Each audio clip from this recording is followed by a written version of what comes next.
Max Blumenthal is an award-winning journalist. He's a filmmaker, he's a blogger, and a speaker, as we'll soon find out. And he's the national best-selling author of his first book, released in 2009, Republican Gomorrah, Inside the Movement That Shattered the Party. Max's talk this morning will focus on themes from his recently published book, Goliath, Life and Loathing in the Greater Israel. This bold and controversial book is the product of 4 years of research on Israel-Palestine at a very transitional phase, beginning with the national elections carried out during Israel's war on Gaza in 2008 and 2009, which brought into power what he calls Israel's most right-wing government to date. Max tells the story of Israel-Palestine in the wake of the collapse of the Oslo peace process. It is, as I put it, it's not an easy read. My wife will testify that I took it in small doses, 3 or 4 chapters a night. I would call it a painful read, but it is a necessary read. I recommend it to everybody. Later today and tomorrow, Max will also co-lead with Chris McGreal a workshop titled, Does the Debate Over Israel and Apartheid Help or Hinder the Pursuit of Justice?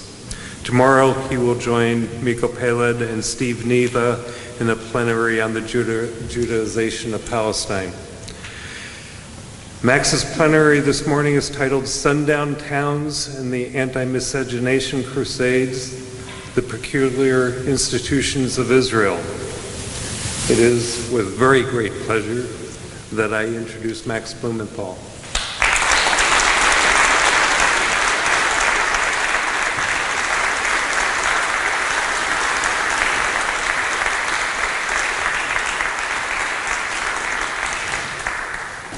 Thanks so much, Mark.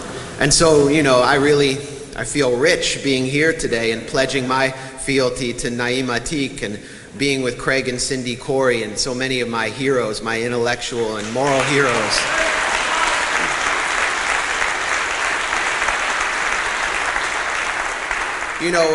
What we're hearing from the people who bow down before Adelson, and on the Democratic side, they bow down before Haim Saban, and what we hear from Israel and Netanyahu, the language we hear from them, is that might makes right. And I think, what we're here today to affirm and what we believe in just a short sentence is that rights make might.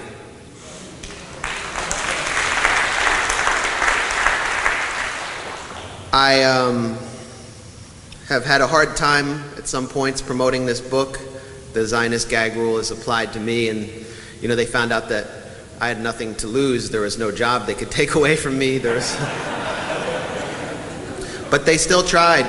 They tried to pressure the donors at various think tanks I spoke at, the New America Foundation, to cancel my talk. In Dallas, the local AIPAC chapter tried to cancel a talk I did at the Dallas World Affairs Council. And, we see acts of repression on campus after campus, attempts to the Northeastern Students for Justice in Palestine has been suspended for leafleting.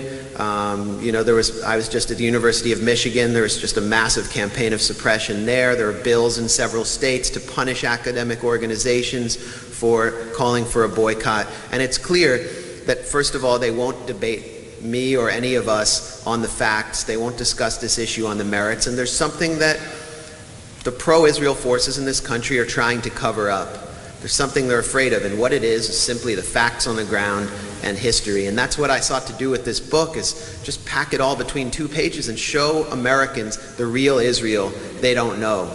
And in order for me to be able to do that, I have to tell the story of 1947 and 1948, because as William Faulkner said about the American South, the past isn't even dead. The past has never passed, it isn't even dead. And that is the case in Israel-Palestine today, this single unitary space between the river and the sea where everyone exists under a regime of separation with different rights based on the circumstances of their birth. And that system was born in 1948, and I write about in the, I think it was in the Jezreel Valley, about incident in which a local kibbutz had been, a group of kibbutzim had feared for their safety, and there was an Arab man who was accused of sexually attacking some of the women from the kibbutz. And so Yitzhak Sadeh, and any of you who know the history of Israel will know this name, he founded the Palmach, which is the elite strike force of the Haganah, which is celebrated widely today in Israel, gave classes at a local hospital on castration. And he instructed two of his students, Yochai Ben Nun, who went on to found the Israeli Navy, and Amos Horev, who became the president of the Technion and was an original member of the Turkel Commission of Inquiry into the Gaza flotilla raid. He instructed them on how to castrate Arabs. And so they captured a man, this man who was accused of sexually attacking women on the kibbutz. And according to the Israeli historian Gamliel Cohen, they dealt with him in accordance with the biblical principle that calls for the chopping off of a thief's hand, and which in this case would call for attacking the organ he used to perform the crime, namely for castrating him. And this was actually more common at this time than we acknowledge, than historians are willing to acknowledge. The Palmach actually developed a song based on these activities, and they would chant, "We castrated you, Muhammad, we castrated you." And it was really, it was partly due to the fear of the indigenous male's sexuality, which struck terror in the hearts of this settler colonial population. I mean, those of you who have read the regeneration through violence, books like that, know that this was common in this country during its settler colonial phase. And in a purely strategic sense, castrations carried out by the Palmach under the guidance of medical professionals were designed as a deterrent against further sexual attacks, instilling terror in the Palestinian rural population while restoring the confidence of Jewish women living in adjacent kibbutzim. But they also contained a deeper significance that found its roots in fin de siècle European colonialism. Through its brazen castrations, the Palmach militia sought to symbolically neuter the Palestinian national movement, asserting Zionist dominance in a struggle between two patriarchal societies where virility and victory were intertwined. And that struggle continues with one side, of course, dominant over the other, yet still terrified and yet still engaged in a process of settler colonialism, where the power has been transferred into the hands of a religious nationalist movement. And I'm going to talk about that and bring this up to date. And we'll see that 1948 for Palestinians, the Nakba, the catastrophe, is a daily occurrence. As Ilan Pappé said recently, there hasn't been a day in the state of Israel's history without one instance of ethnic cleansing or another. I came to understand this when I first started my work on this book, and I was living in Jaffa, which is the ghetto of Tel Aviv, the Palestinian ghetto where the remnants of ethnic cleansing of 1947 and 48 live. I lived on Dr. Ehrlich Street, which was named Fuad Dajani Street before 1948. Fuad Dajani ran the hospital across the street from me. It was seized by the state of Israel. Its staff was expelled, and it is now the Jacob Zahalon Geriatric Center. It's a it's a ward for mentally ill older people. Jacob Zahalon is a 17th century Italian physician who's as familiar to Jaffa as an ice skating rink. And Dr. Paul Ehrlich was a 19th century Austrian physician who had never set foot in Palestine. And right around the corner from me was Yitzhak Sadeh Street, named for the Palmach founder who gave instructions on castrations. And 1948 continued. Every day, right in front of my eyes, I noticed 500 standing eviction orders in Jaffa, all applying to Palestinian citizens of Israel. There was a clear plan of what the Israeli government calls Judaization. Jews in, Palestinians out. A new gated community called Andromeda Hills, reflecting the aggressive and politicized wave of gentrification in Jaffa, was filing noise complaints against the local church, the St. George's Church, and the two mosques, to silence the call of the muezzin and the tolling of the church bells. All of these structures predated the foundation of the State of Israel. Netanyahu endorsed this measure, which was soon introduced in the Knesset, declaring, "We don't need to be more liberal than Europe," linking himself in a political sense to the neo-fascists and xenophobes rising in Europe against a tide of immigrants. I noticed, not only in Jaffa, where settlers from the West Bank would march down the street chanting "Jaffa for Jews," and where they firebombed my favorite fish restaurant owned by Palestinian Christians, where they vandalized the local Muslim cemetery, where they declared that there is no safe space anywhere, even in core Israeli cities, for democracy or for minority rights or equal protection for people who didn't embrace this bellicose vision of religious domination.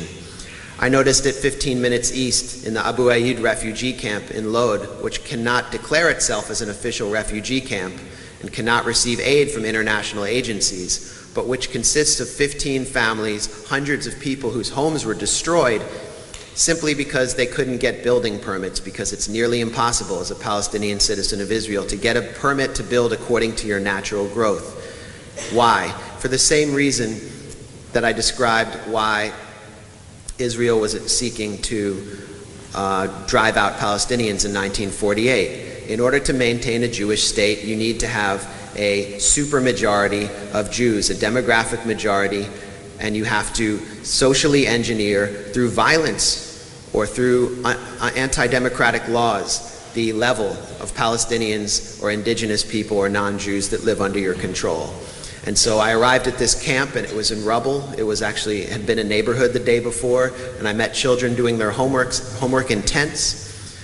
During the rainy season, I met men standing over open fires that looked like Gaza after Operation Cast Lead. It looked like Aleppo right now in Syria. And what people told me was that we wish we were in Gaza, because at least if we were in Gaza, we would get media coverage and the UN would supply us with aid. We get no UN protection against our government because we're non-Jewish citizens of Israel. The days of 48 have come again. I heard this again and again and again. And this is something that the right wing in Israel understands. Avigdor Lieberman recently said that nothing has changed since the days of the Tower and Stockade, referring to the early days of Zionism, the early days of settlement. That's why they're so popular, because like us, they understand 1948 is a continuous process. Unlike us, or I'll speak for myself, unlike me, who sees this as a crime that needs to be prosecuted and reversed, they see it as a project that needs to be continued to its completion. And so the mantra of the right wing, which is as long as the status quo continues, the right wing in Israel will hold a permanent majority. Their mantra is finish 48. And so we see finish 48 in the polls commissioned by the Israeli Democracy Institute, the premier polling firm in Israel, which show that a majority of Jewish Israeli youth under 18 year after year after year declare their refusal to sit in a classroom with an Arab citizen of Israel. That a majority of Israelis declare their refusal to live next door to an Arab. That a plurality of Israelis in 2011 in the IDI poll declared their desire for detention camps for Palestinian citizens of Israel during wartime. And when is wartime in Israel? Well, it's been in a state of emergency since 1948 because, according to Eliakim Rubinstein, the Supreme Court Justice, Israel is a normal country that is not normal. We hear finish 48 in the words of Tzipi Hotovely, who is the Deputy Transportation Minister, is younger than me, is the Sarah Palin of Israel and speaks better English than Sarah Palin.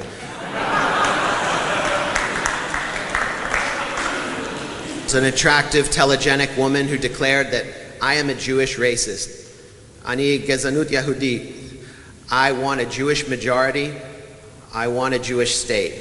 And that pretty much sums up the mentality of the current rulers of Israel and the future leaders in a nutshell. It's why Hotovely told Hanin Zoabi, the Palestinian Christian legislator and the most hated woman in Israel, that she would fight to ban her from the Knesset. and legislation has passed in the Knesset, raising the electoral threshold to make it nearly impossible for Palestinian parties to hold, like Balad, the party of Zoabi, to hold power. The day will come when the Knesset is Arab Rhine.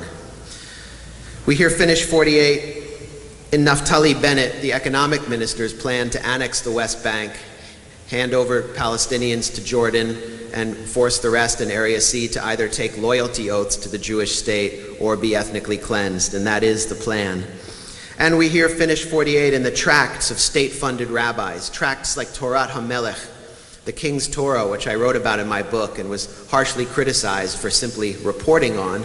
The Israeli newspaper Ma'ariv calls it a guide for when it is permissible to kill non-Jews. And that is exactly what it is, produced by Yitzhak Shapira and Yitzhak Ginsburg, two state-funded Israeli rabbis based near Nablus, from a settlement known for its price tag attacks on the local Palestinian population, which has also received thousands upon thousands of dollars from the tax-exempt nonprofit based on the Marcus Brothers textiles shop on Fifth Avenue in New York called the Central Fund for Israel. They produced this book, which is a guide for how and when it is permissible to kill non-Jews. Among the many lowlights of the book is that it is permissible to kill Gentile children if it is deemed that they will grow up to harm us. There are also two letters issued by signed by hundreds of state-funded Israeli rabbis. Letters first declaring that it is illegal under Jewish law, of course this is a perversion of Jewish law, illegal under Jewish law to rent apartments to non-Jews, referring to Palestinians and African refugees. The second letter, issued by rabbis' wives, declared that it is illegal under Jewish law to have relationships between Jews and non-Jews, or what they refer to in the document as mixed marriages. And we know where that language has deep resonances in our society. And so these dual rabbinical letters inspired the anti-miscegenation movement in Israel, which sought to revive the spirit of Yitzhak Sadeh and the Palmach castration crews and Finish 48 inside core Israeli cities through the organization Lahava, led by former followers of Meir Kahane, the assassinated terrorist rabbi who advocated an ethnically pure Jewish state from the river to the sea. Lahava set up a hotline allowing callers to inform on mixed marriages and interreligious and interracial relationships. They have placed leaflets around Jerusalem warning Arab men not to speak to Jewish women or face harsh punishment and violence. They've placed posters featuring Arab men, the dossiers and headshots of Arab men accused of making passes at Jewish women. They've set up civil patrols, including on Israeli beaches, to warn Jewish women not to speak to Arab men and to police Arab men who have any intention of doing so. The National Civil Service Administration of Israel last fall issued a ban on religious Jewish women volunteering in hospitals after 9 p.m. for fear that they would date Arab doctors. And as an American Jew, I find this particularly peculiar because I've been raised to believe that it's good to date doctors.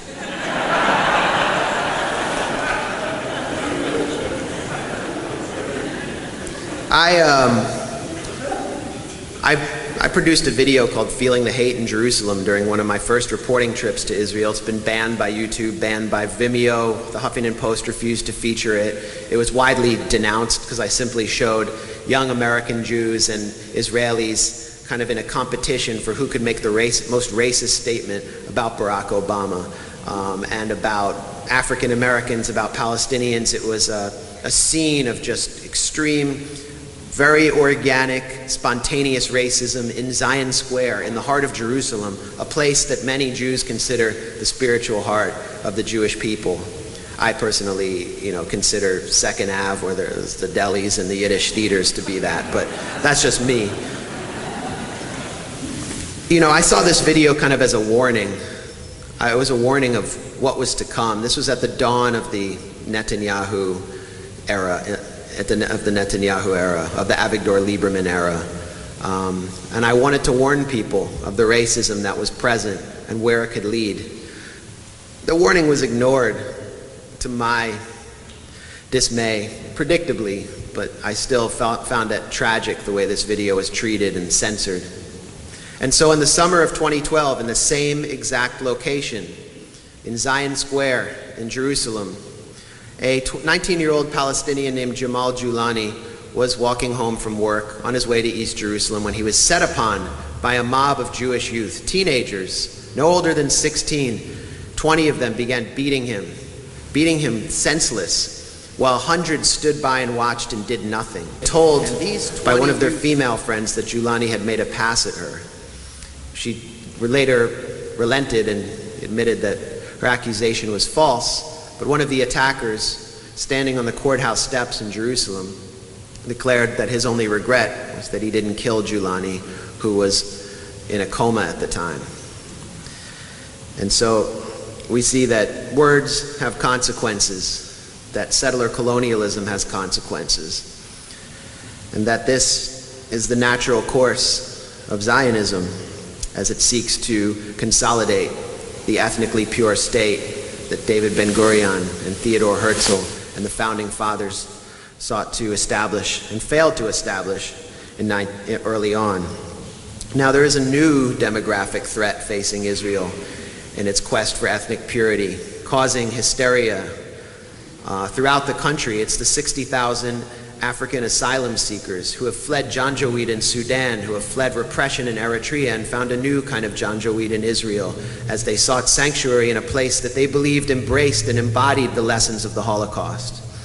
Many of those Africans have been concentrated in South Tel Aviv and have faced race riots. They have faced massive incitement. On May 21st, 2012, Miri Regev, who is now the Interior Committee chairperson in the Knesset, stood before a crowd of 1,000 and declared that the Africans are a cancer in our national body. According to the Israeli Democracy Institute, 52% of Jewish Israelis agreed with that opinion, and a plurality supported violence against Africans, which was in the offing. That night, hundreds rampaged through African areas in South Tel Aviv, smashing windows and attacking any African they could find. It was a scene that was reminiscent of race riots we saw at the turn of the century in this country, early in the 20th century in Tulsa and Chicago and elsewhere. It somehow didn't make it into the New York Times until days later, and it was on page A15, an article by Isabel Kirshner about Israelis wringing their hands about the violence. No quotes from Africans. And so Netanyahu saw this as a call for action. The Knesset saw it as a call for action, and they amended legislation that had been originally passed to force Palestinians out. 1953 Prevention of Infiltration Act, which labeled all Palestinians who had been forced out of their homes in 47 and 48 and attempted to reunite with their families and their homes as infiltrators, rendering their presence illegal. This was now applied to Africans, allowing any non-Jewish African to be stopped, detained without charges, and indefinitely detained. And now there are currently hundreds, and there soon will be thousands, of Africans in the Holot detention or internment center in the Negev desert. The Israeli government calls this an open accommodation center, in terms that would, I think, impress Orwell.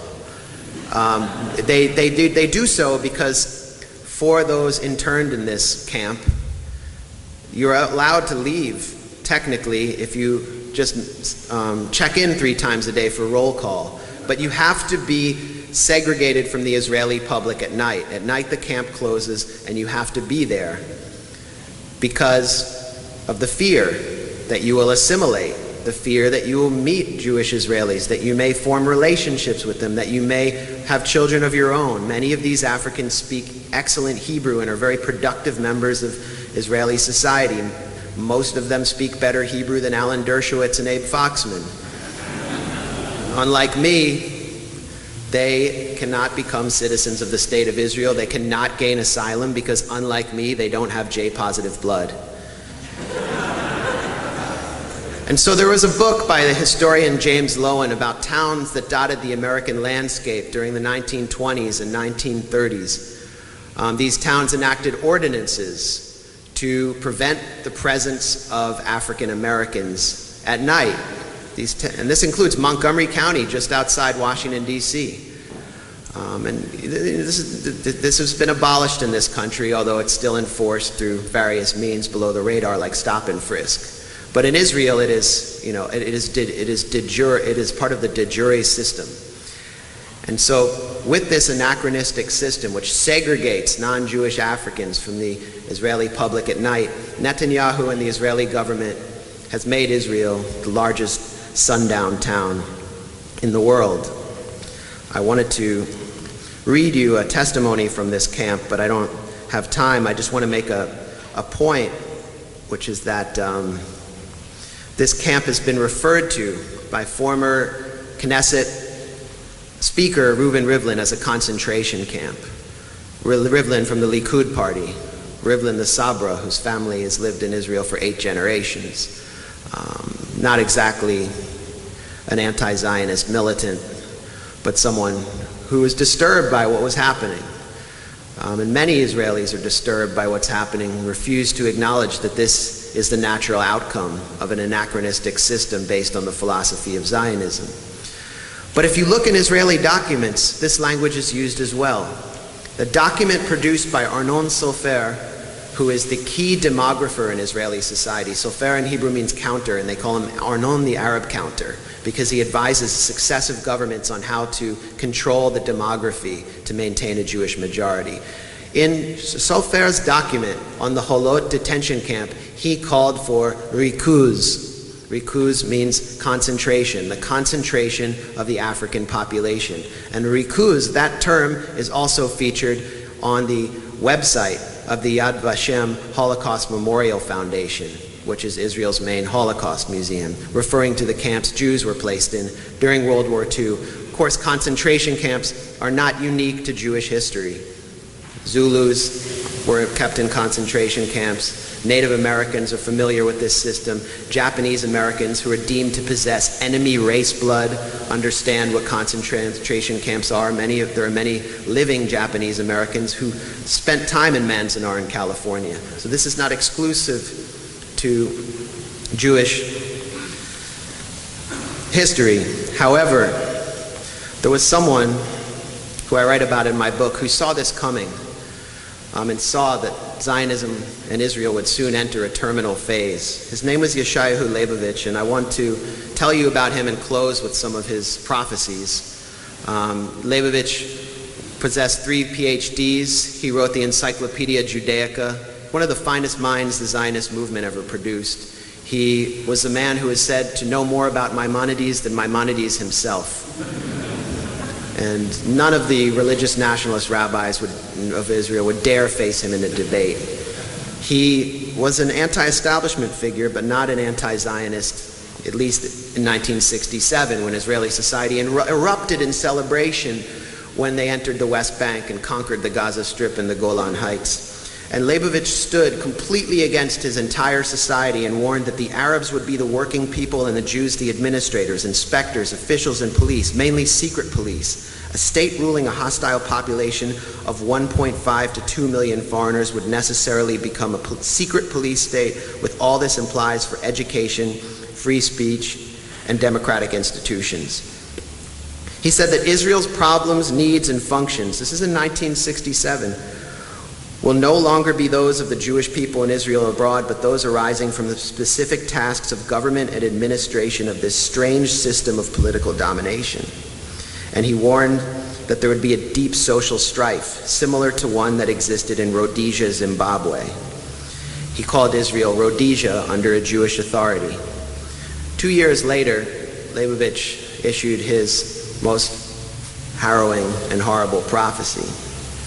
He predicted that the occupation and this system that paralleled that in the time in Rhodesia, Zimbabwe, would enter into a malignant phase in which concentration camps would be erected by the Israeli rulers, and Israel would not deserve to exist, and it will not be worthwhile to preserve it. Leibovich was still beloved at the time because he advised Israelis. He was seen as a religious authority. They would come to him by the hundreds. They'd call him at night at his home and ask him questions on Jewish religious law. They would ask him how to quit smoking, basic questions. As his prophecies were slowly fulfilled, it was young people lining up at the office, at the door of Leibovich's office. Young people on their way to the killing fields of Beirut and South Lebanon. Young people on their way to enforce the occupation during the first Intifada at age 17, and they asked Leibovich, what should we do? And he said, organize mass insubordination and refuse to participate in an army, or face the consequence of becoming a Judeo-Nazi, someone who just follows orders. That was the term that he used.